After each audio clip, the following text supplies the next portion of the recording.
میں تو پنجتن کا غلام ہوں، میں تو اعوذ باللہ من الشیطان الرجیم، بسم اللہ الرحمن الرحیم۔ السلام علیکم ورحمۃ اللہ وبرکاتہ۔ مومنین، لعن اللہ امتن قتلت کا ولعن اللہ امتن ظلمت کا ولعن اللہ امتن سمیت بذالک فرضیت بے۔ مومنین، جیسا کہ ہم آپ تمام مومنین کی خدمت میں اہل بیت علیہ السلام کے ساتھ جو قافلے کو اسیر کیا گیا اور کیسے کیسے ظلم و ستم کیے گئے، وہ ابھی تک ہم نے آپ کو کوفے کے حالات اور کہیلا اور تمام مقامات کے ہم نے حالات آپ تمام مومنین کی خدمت میں پیش کیا ہے۔ آج کا میرا بیان ہے کہ ورود شام کے وقت جو ہے اہل بیت علیہ السلام کو کس طریقے سے شام میں داخل کیا گیا، کیا ترتیب ہے شہداء کے سروں کی، اور جو اسیران کربلا ہیں ان کی کیا ترتیب ہے، آپ تمام مومنین کی خدمت میں ہم پیش کرنے والے ہیں کہ توق ہاتھوں سے سنبھالے جو پسر روتا ہے، پیار سے حضرت شبیر کا سر روتا ہے۔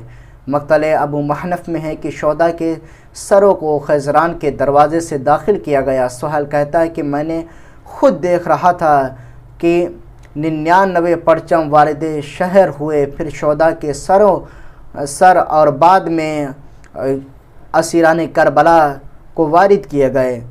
سروں میں سے امام حسین علیہ السلام کے سر کو بلند نیزے پر سوار کیا ہوا تھا، اور وہ نیزہ خولی کے ہاتھوں میں تھا، اور وہ بلند آواز سے کہتا تھا انا صاحب الرمح الطویل انا صاحب المجید الاسیر، کہ میں وہ شخص ہوں جس نے یزید کے دشمنوں کو قتل کیا اور ان کو خاک و خون میں غلطان کر دیا۔ لعنت ہو اس کتے کے اوپر اور اس کے چاہنے والوں کے اوپر۔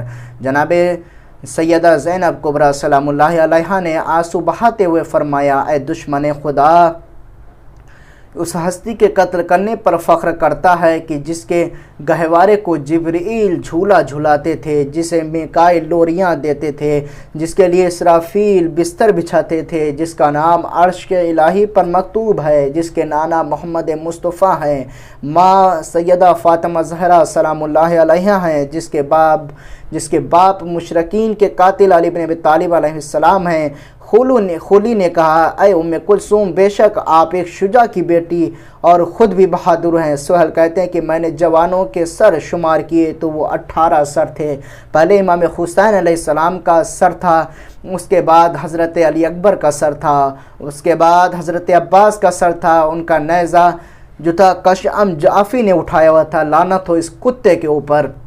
وہ اس طرح ترتیب وارثوں کو لا رہے تھے اور آگے آگے لے جا رہے تھے کہ جناب سہیل کہتے ہیں کہ ان سروں کے بعد اسرائے اہل بیت لائے گئے۔ ان قیدیوں میں سب سے پہلے امام سجاد علیہ السلام تھے، جو تھکے مانندے بغیر پالان کے اونٹ پر سوار تھے۔ ان کے پیچھے ایک مخزورہ بی بی اونٹ پر سوار تھی جو یہ کہہ رہی تھی، وا ابتاہ و محمدا و علیہ و احسنہ و سیدہ وہ حمزاتا، اور اپنی غربت حالت پر گریہ کر رہی تھی۔ میں نے دیکھا کہ اچانک مجھے جھڑک کر فرمایا، کیا تمہیں حیا نہیں آتی کہ حرم پیغمبر کو بار بار نظریں اٹھا کر دیکھ رہا ہے؟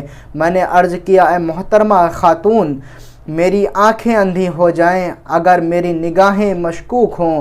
بی بی نے فرمایا، تو کون ہے؟ میں نے عرض کیا کہ میں سہیل ابن سعد شہر زوری ہوں اور آپ کے محبوں اور غلاموں میں سے ہوں۔ پھر میں نے فرمایا، میں نے امام سجاد علیہ السلام سے عرض کیا کہ میں آپ کے موالیوں شیعوں میں سے ہوں، کاش میں بھی کربلا میں ہوتا، جان قربان کرتا، بس اگر آپ کوئی حکم صادر فرمائے تو اطاعت کے لیے موجود ہوں۔ امام نے پوچھا، کیا تمہارے پاس کوئی درہم و دینار ہے؟ میں نے عرض کیا، جی ہاں، 1000 درہم موجود ہیں۔ حضرت نے فرمایا، ان درہموں میں سے کچھ رقم سر اٹھانے والوں کو دو، ان سے گزارش کرو کہ سر کو محملے سے دور لے جائیں تاکہ نامحرم لوگ مستورات کو اس قدر نہ دیکھیں۔ میں نے عرض کیا، بسم اللہ، اور فوراً ان سر برادر کے پاس گیا اور اس سے کچھ درہم دے کر گزارش کی کہ سروں کو محمل سے ذرا دور لے جاتا تاکہ تماشائی ان سروں کو دیکھیں۔ اس نے قبول کیا اور سروں کو ذرا آگے لے گیا۔ میں واپس امام سجاد کے پاس آیا، امام نے مجھے دعا دی اور ایک دکھی بیان کیا، جس کا مفہوم یہ تھا کہ کاش میں مر جاتا، میں اسے نہ دیکھتا اور یہ مجھے اس حالت میں قیدی نہ دیکھتا۔ جزاکم اللہ خیر الجزا، لعن اللہ امتن قتلت کا ولعن اللہ امتن ظلمت کا ولعن اللہ امتن سمعت بذالک فرضیت۔